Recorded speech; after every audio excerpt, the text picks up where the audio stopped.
তুমি কি জানো ইয়াজুজ মাজুজ সম্পর্কে রাসূল সাল্লাল্লাহু আলাইহি ওয়াসাল্লাম এমন কিছু বলেছেন যা শুনলে শরীর কেঁপে উঠবে। শেষ পর্যন্ত দেখো, এই কথাগুলো কিয়ামতের সবচেয়ে বড় নিদর্শন।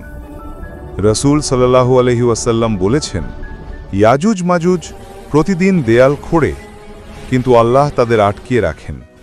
আর তিনি আরও বলেছেন, শেষ সময় আল্লাহ তাদের বের হতে দেবেন, তখন তারা পাহাড় নদী কিছুই মানবে না।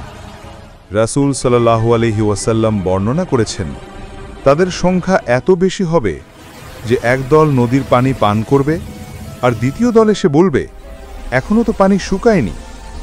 এ ভয়ঙ্কর জাতিকে থামাতে আল্লাহ যাকে পাঠিয়েছিলেন তিনি হলেন ন্যায়পরায়ণ রাজা যুলকারনাইন।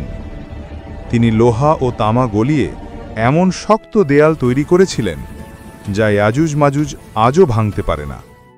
বন্ধু, রাসূল সাল্লাল্লাহু আলাইহি ওয়াসাল্লাম সত্য বলেছেন, কিয়ামতের আগে তারা বের হবেই। যদি বিশ্বাস করো, লাইক দাও আর কমেন্টে লিখো, আল্লাহ আমাদের হিফাজত করুন। শেয়ার করো।